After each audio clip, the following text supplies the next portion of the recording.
Bienvenidos a nuestra segunda teleclase. El día de hoy vamos a ir adentrándonos un poquito más, ¿sí?, en lo que es nuestra realidad y en la bibliografía de la que les venimos hablando.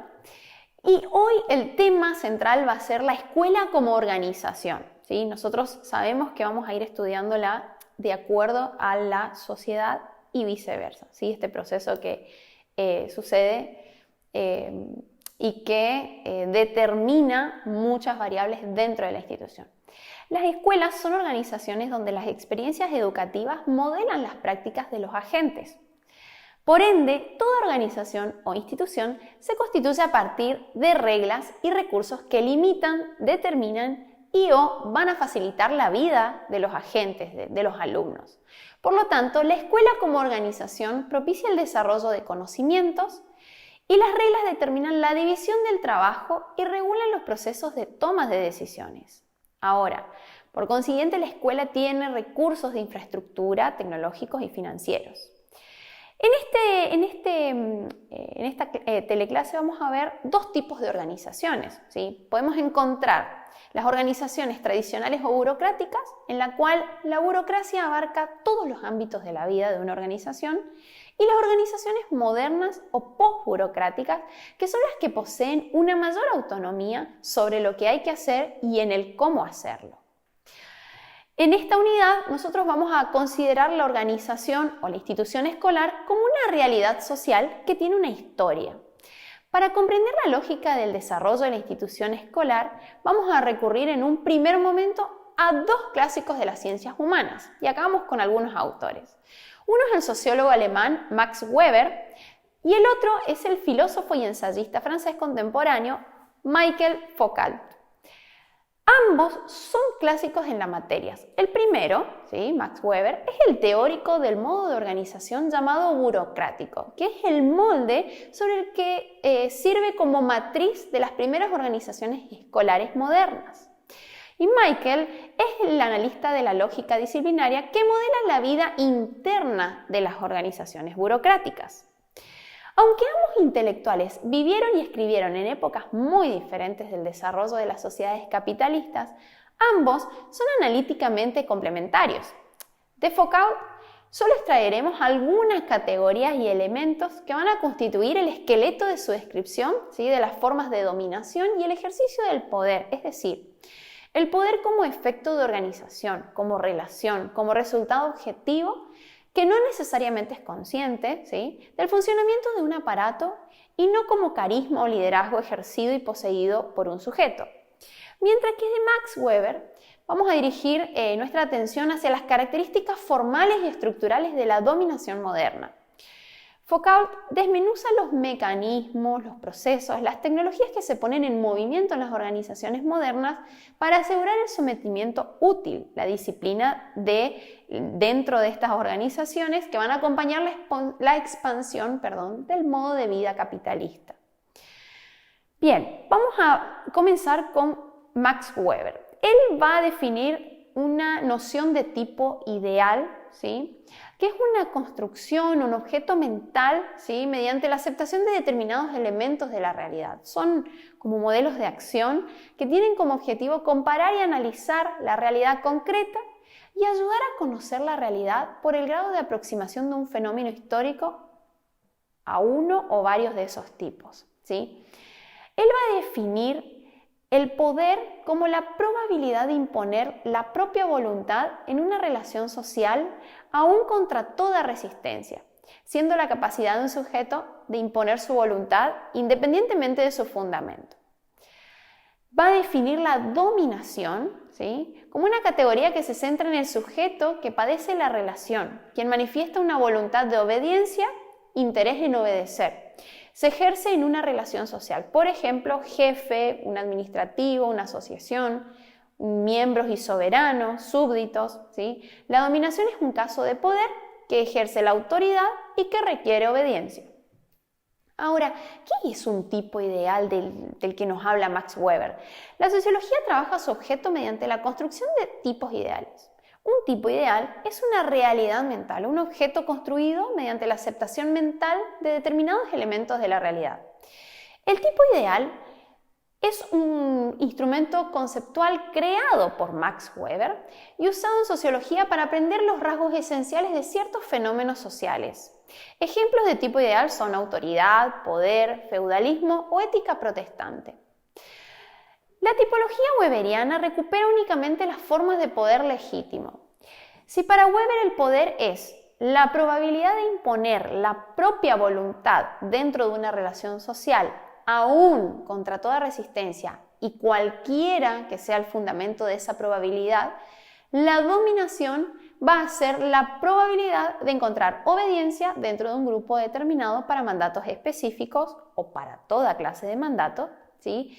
Y el concepto de poder se va a centrar en la capacidad de un sujeto de imponer su voluntad independientemente de su fundamento, mientras que la dominación es una categoría que se va a centrar en el sujeto que padece la relación, en tanto que manifiesta lo que Weber denomina un determinado mínimo de voluntad de obediencia, o sea, un mínimo interés en obedecer, ¿sí?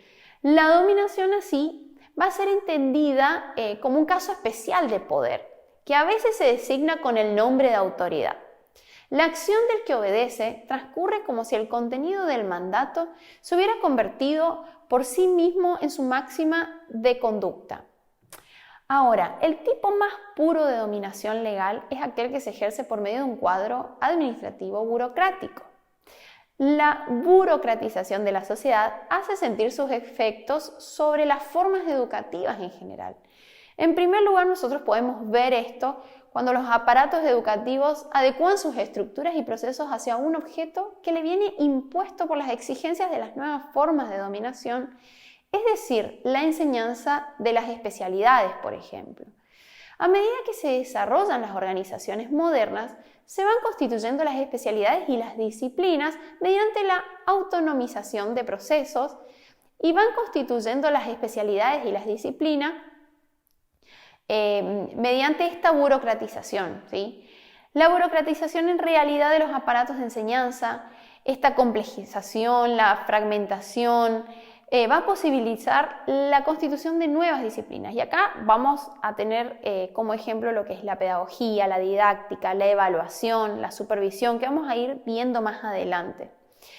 Esta burocratización, ¿sí? lo burocrático de la escuela, impone una serie de requisitos para su autorreproducción como institución.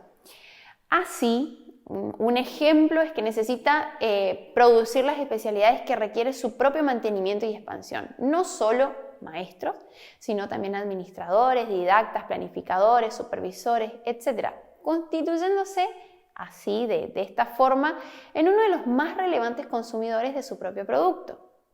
Ahora, esto quiere decir que el aparato educativo reconstruye su estructura y proceso al ritmo de las exigencias que devienen del desarrollo de grandes organizaciones públicas y privadas y también de su propio desarrollo. Para ello, se burocratiza sin cesar en todo tiempo, desdoblando sus procesos, constituyendo tecnologías y disciplinas y formando funcionarios especialistas para garantizar su propia reproducción. Así surgen y se desarrollan estas disciplinas de educación. El concepto básico que da unidad de sentido a esta dinámica es el de la disciplina, una palabra que la solemos escuchar en todo momento en la escuela, ¿sí? Y la escuela de masa será el ámbito privilegiado de experimentación y despliegue de una serie de tecnologías disciplinarias.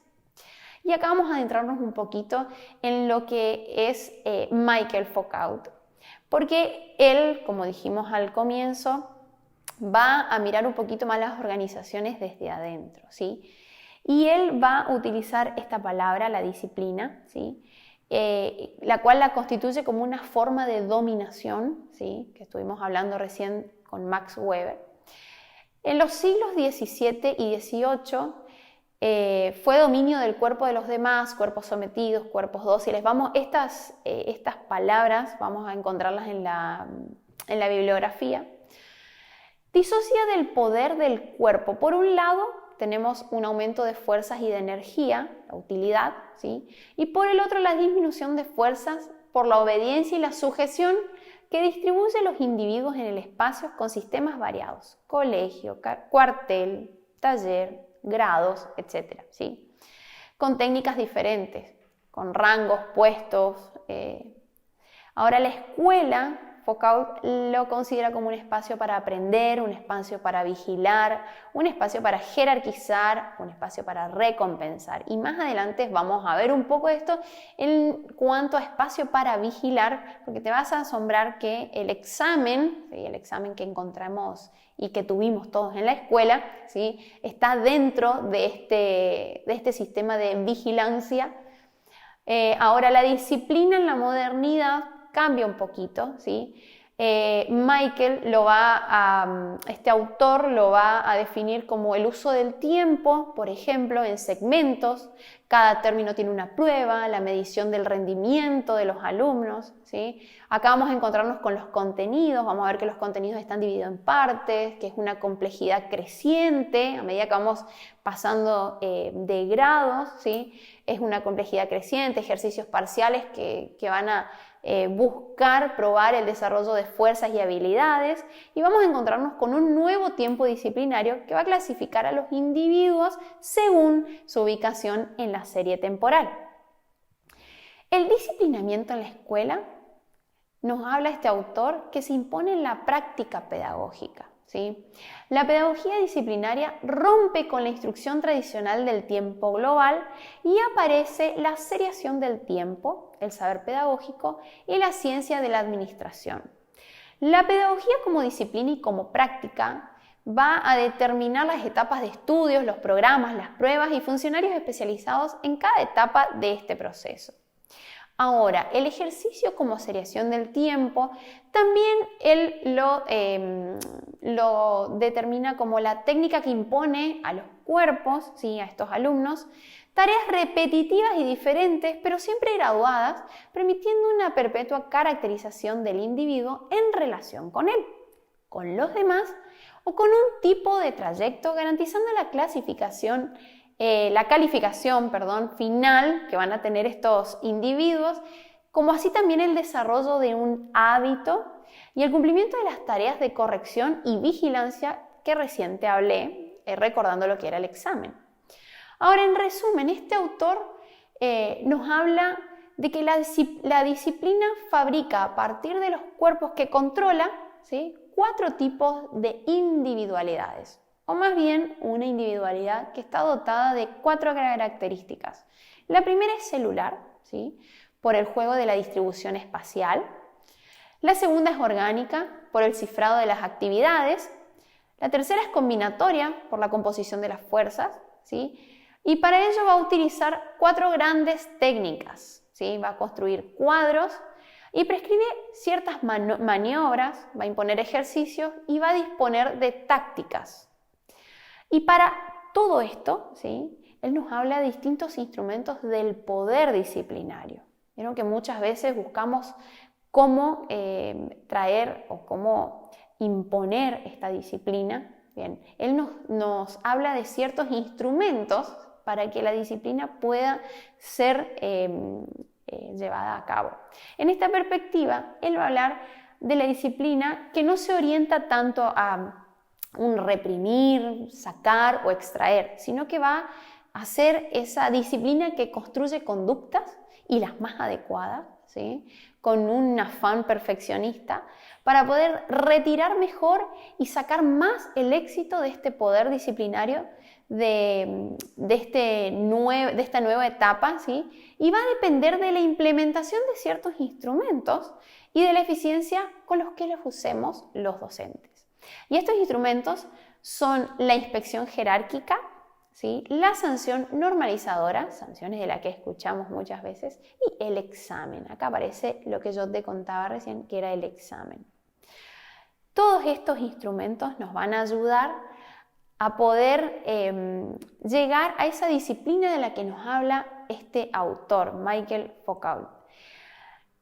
En las próximas teleclases nosotros vamos a ir adentrándonos un poquito más al conocimiento escolar. Vamos a hablar del currículum, del que ya hablamos un poquito en el primer encuentro virtual, pero yo te animo a que puedas ahondar un poquito más en las bibliografías, que puedas leerlas, que puedas empaparte, que puedas volver a rever la teleclase, ¿sí? y que puedas ir anotando todas las preguntas, aquellas dudas que surgen al leer la bibliografía, que las vamos a ir sacando en claro cuando nos podamos encontrar, ¿sí? Mientras tanto, te animo a que puedas seguir leyendo, que no te desanimes, ¿sí? Porque esta materia, como recién hablábamos, la importancia de que vos como formador puedas tener esta materia es porque los niños vienen desde una sociedad y, como hablábamos, vienen con una mochila, con un historial, ¿sí? Y que nosotros como profesores tenemos que tener los instrumentos, las técnicas para poder acompañarlos de la mejor forma. Nos encontramos en la próxima teleclase.